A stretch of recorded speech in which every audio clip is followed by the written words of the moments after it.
What's up, everybody? Today we're going to be reviewing Darkness the Pit.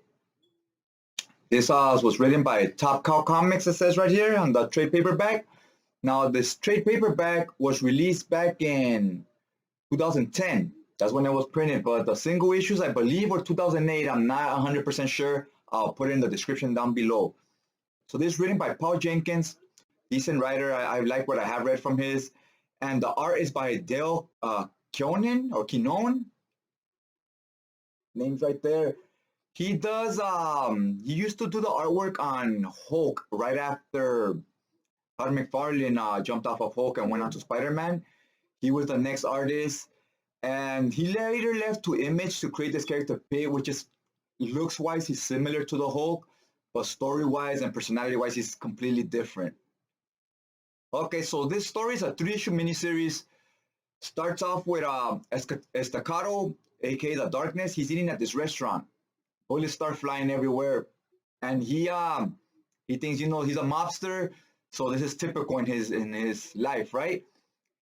He's called the Darkness because he gets powers when he's in the dark. He could kind of control the shadows and turn them into creatures.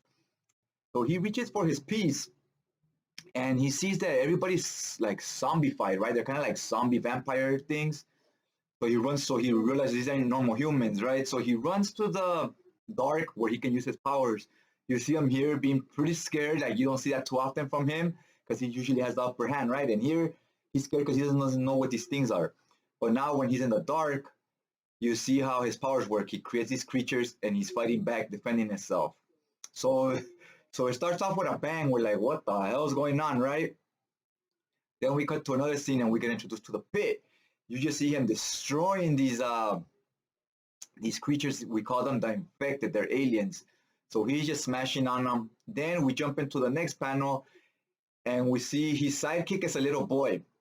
And you see a little boy, he clearly has superpowers as well. He's like floating in the air and making objects fly. His character was kind of weird to me because it's not really established what his powers are. Like it almost seemed like they're constantly just inventing new powers for him. But he could kind of vibe or sense like where when the aliens are close by, and he can understand their language and he could speak back with them, right? Now I like that when the Darkness and Pit bumped into each other initially. Usually in these types of stories, the two characters will fight each other to a standstill, to like a draw, if you will, and then they realize they have the same enemy and they'll team up, right? Here, they bumped into each other, they spoke briefly, and they realized they're on the same side. Because the Pit is he's a big brute, super strong. His fight doesn't have much technique to it. He just wins with brute strength. But he's a very intelligent guy. So he doesn't just jump into a fight, right? He spoke with Staccato for a minute. They realized they're on the same side. He didn't just jump to attack him. So I like the way this character comes off. He's very intelligent. And the one that's like the quick to do stuff is more the little kid. Because little kids, when they don't get their way, they have a short temper. You can't reason with them. They're not adults. So you got to just put them in their place, right? Until they kind of like learn as they go, as you raise them or whatever. So here the kid is the same way. The Pit is kind of raising them, but he's still a kid. So when he's the one that initiates this stuff, right? And he's super powerful. He's the most powerful of the three. Pit even explains to Staccato. Um, he kind of hints at that, man. I'm scared of this kid. Like if one day he loses it, not even both of us together can stop him because he's more powerful than even he knows, right? Like I said, they constantly give him like new powers and so forth. Now the art scenes here, man, the art is very dynamic. You get some scene. It's always in the dark because Staccato's powers. His name is the Darkness. His powers are in the dark. He controls shadows and stuff. He can make the shadows into creatures and so forth. So in the daytime, he's just a regular guy. So most of the story is in the dark, and the colors here did a great job of making this art looks awesome with dark tones. I've seen this art with brighter colors and it doesn't look as good.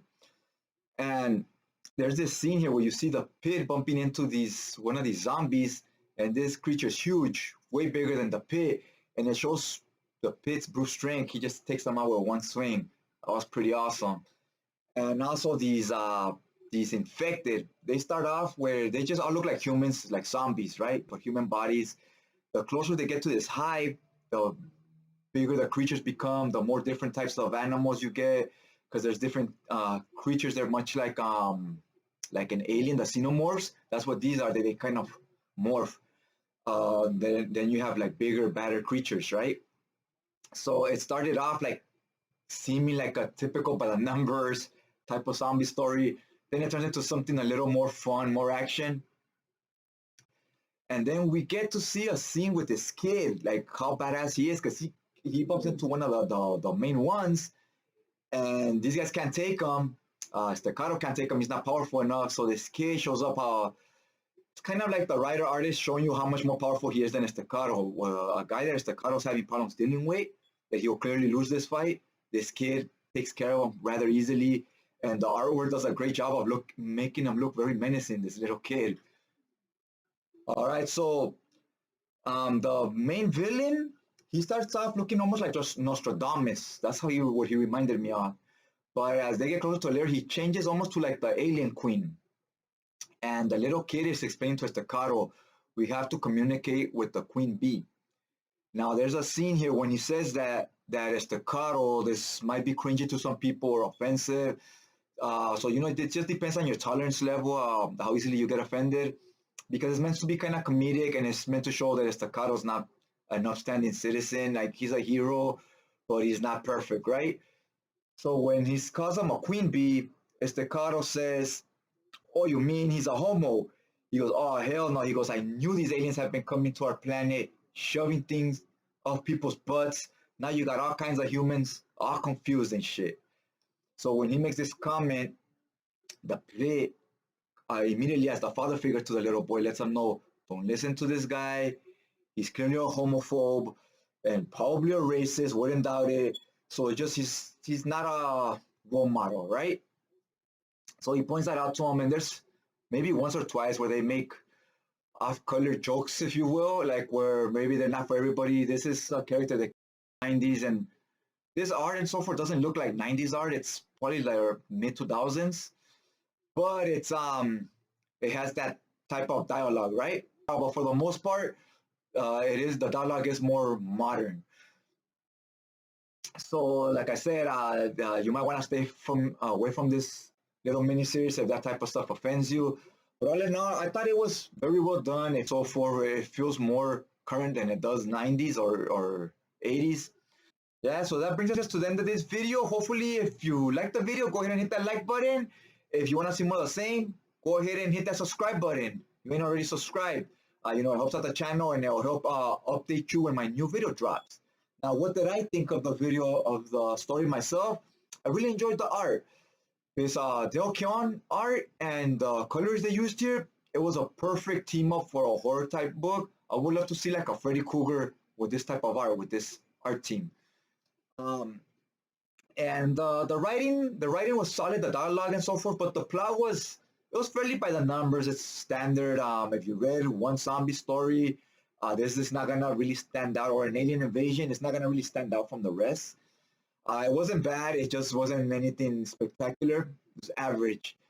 All in all, did this make me be more interested in the Darkness or Pit? The Pit, I know nothing about him. This is my first introduction to the Pit. And I like the interesting dynamic between the Pit as a father figure to this little child, because the Pit doesn't look like your standard father figure. The way he looks like a big brute. But he is an intelligent guy. He looks like, once you read a few issues, you're like, he seems like a typical father, right? Like he's a father figure. Nothing interesting there. Just what's interesting is his look. And so this would bring the interesting thing here is that the kid is much more powerful than the Pit is, and how big and strong the Pit looks, you wouldn't guess that. So it's kind of like thinking raising a 2-year-old with what quick temper they have. If he was bigger and more physically stronger than you, right? But he had the mentality of like a 1-year-old. What would you do then, right? Like that's the question here in this the interesting dynamic between the two. So I would be interested to read some of the Pit, see if they touch more on this stuff. And the Darkness, I read a few issues here and there. It's nothing that really grabs my attention. He's okay.